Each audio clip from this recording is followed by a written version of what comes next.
Think about the last time you had something important to say and you didn't say it. Maybe in a meeting, a presentation, a networking, or a social event. By the end of this talk, I hope that one thing will be clear to you. That proof is the most important thing that you need to build the confidence to speak up in the moments that matter to you.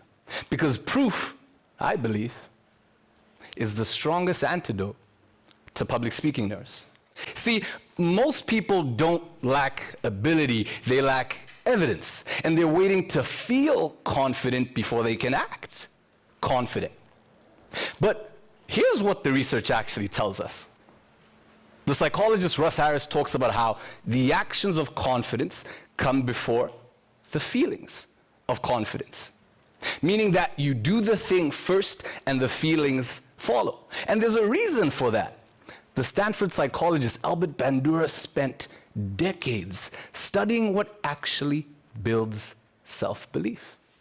And what he found was this, that the most powerful source of self-belief was what he called mastery experiences. Not watching someone else do it, not encouragement from friends and family, not visualization, even though all those things are great, but your own direct experience doing the thing.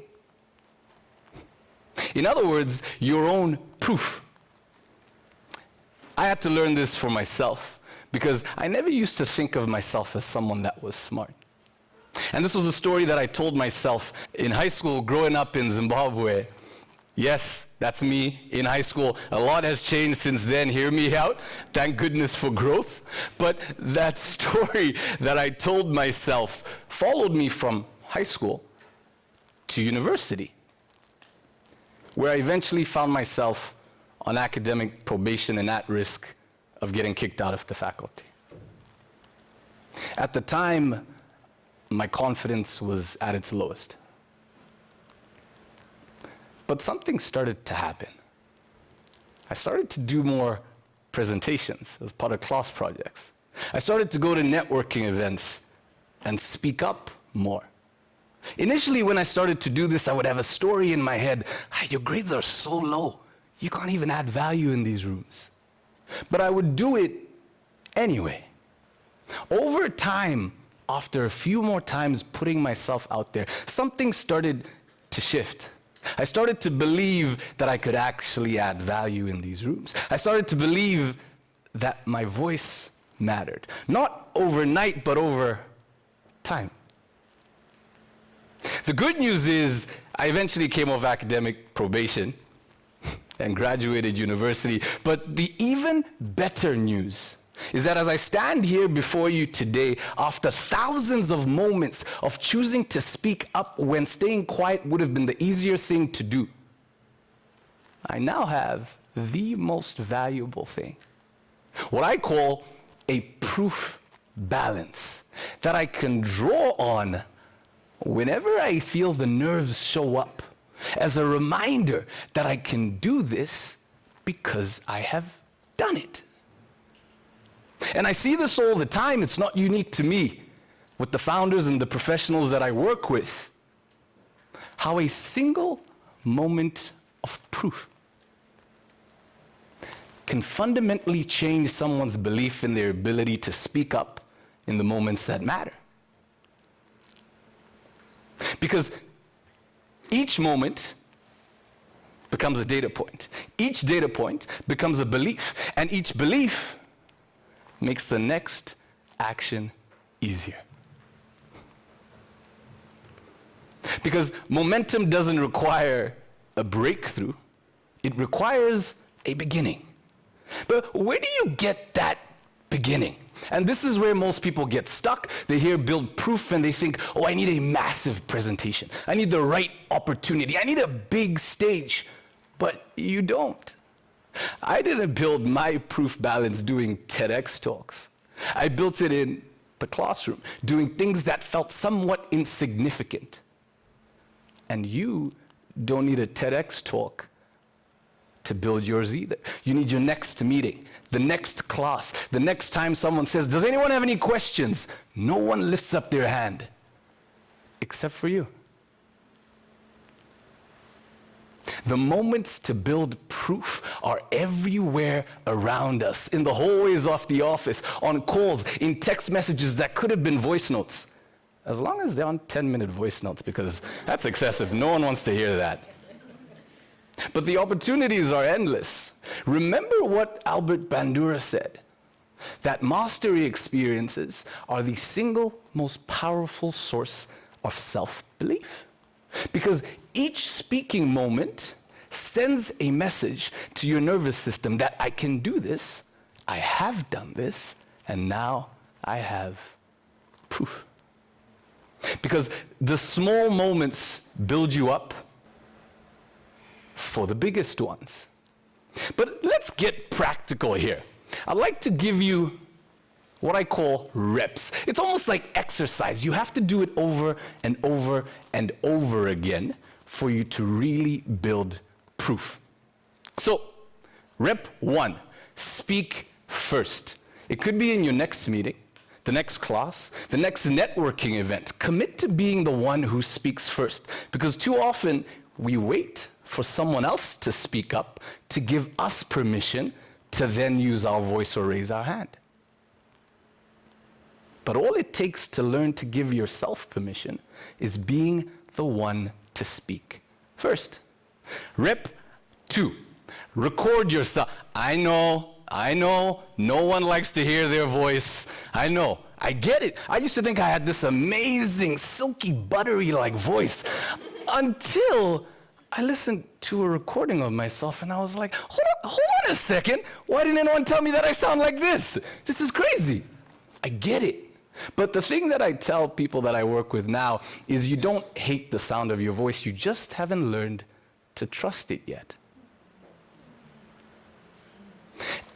And the way that you learn to trust it is by listening to it more. It could be as simple as a 60-second recording of yourself, recapping how your day went. And what you will find as you do it over and over again, you will start to learn how to trust your voice, and you'll build proof along the way. And rep 3, debrief after each speaking moment. It could be after your next meeting. It could be after recording yourself. It could be after speaking up in a big moment. And the purpose of the debrief isn't to beat yourself up, it's to build yourself up. So questions like, what did I do well? Where was I strong? And what would I do differently? Because that's how you extract the proof from the experience. Too often times we leave a speaking opportunity and just want it to be done. And you know what? I get it. I would leave speaking moments and just want to forget about it completely. But each moment is a deposit. And the way that we make a proof balance is by making intentional deposits into it. So I would love us to make an intentional deposit right now. Because many of us know, but not many of us do. And in order for us to grow, we have to close the gap between knowledge acquisition and knowledge application. So we're about to close that gap today with everyone in this room. I would like to do something with you. I have a sentence that I say to myself to build myself up, and I want you to repeat it after me. Not quietly in your seats, out loud. Okay? Yeah. Okay. I will use my voice. I will use my voice. Even when it's uncomfortable. Even when it's uncomfortable. Because my voice matters. Because my voice matters. Okay, we got the practice round out. Okay, all right, okay. Now I want you to say it and really mean it. I will use my voice. I will use my voice. Even when it's uncomfortable. Even when it's uncomfortable. Because my voice matters. Because my voice matters. I'm so proud of you. What you just did is not a small thing. You just spoke up in a room full of people. And if that was uncomfortable, Remember, you did it anyway. That is a mastery experience. That is how proof is built. And that is how momentum begins. Friends, public speaking nerves are real, and I'm not here to tell you that they aren't. I feel them. I felt them today. But what I do know is that the strongest way to reduce them is to build more proof that you can handle them. Because it gets so much harder to tell yourself that you can't when you have so much evidence that you can. So think about the moment that I asked you about at the start. The last time that you had something important to say and you didn't say it. That moment doesn't have to keep on repeating itself. And it won't if you build on the proof that we created today by giving yourself permission to speak first, by recording yourself, regardless about how you feel about the sound of your voice, and by debriefing after each speaking moment to make an intentional deposit.